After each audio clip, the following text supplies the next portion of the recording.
എന്ത് സാരല്ല, പോട്ടെ, അത് പോകാൻ പറ്റൂല. സമസ്ത ആണയിട്ട് പറയുകയാണ്. എത്ര പ്രതിസന്ധികൾക്കിടയിൽ, എത്ര വെല്ലുവിളികൾക്കിടയിൽ, എത്ര പരിഹാസങ്ങൾക്കിടയിൽ, എത്ര പുച്ഛവാക്കുകൾക്കിടയിലാണ് സമസ്ത പറയുന്നത് നോ കോംപ്രമൈസ്.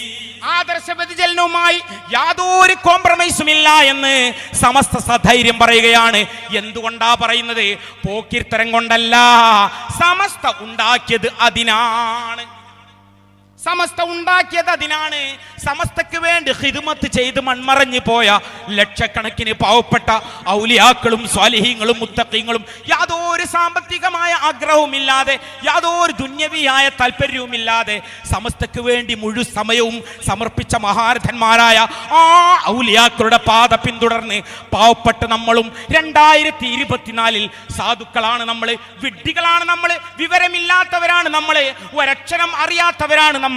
പക്ഷേ ഈ മഹാന്മാരോടുള്ള മഹബത്ത്, ഇവരോടുള്ള അടങ്ങാത്ത സ്നേഹം, സമസ്തയോടുള്ള യാതൊരു വിട്ടുവീഴ്ചയുമില്ലാത്ത മഹബത്ത്, അതിനുവേണ്ടി തല പോകേണ്ടി വന്നാലും, അതിനുവേണ്ടി കൈകാലുകൾ ഛേദിക്കപ്പെട്ടാലും, അതിനുവേണ്ടി എത്ര കുത്തുവാക്കുകൾ വന്നാലും നോ കോംപ്രമൈസ്, സമസ്തക്കൊപ്പമാണെന്ന് പ്രഖ്യാപിക്കാനുള്ള ആണത്തത്തിന്റെ ശബ്ദമാണ് ഈ പരിപാടി എന്ന് പറയാൻ ആഗ്രഹിക്കുകയാണ്.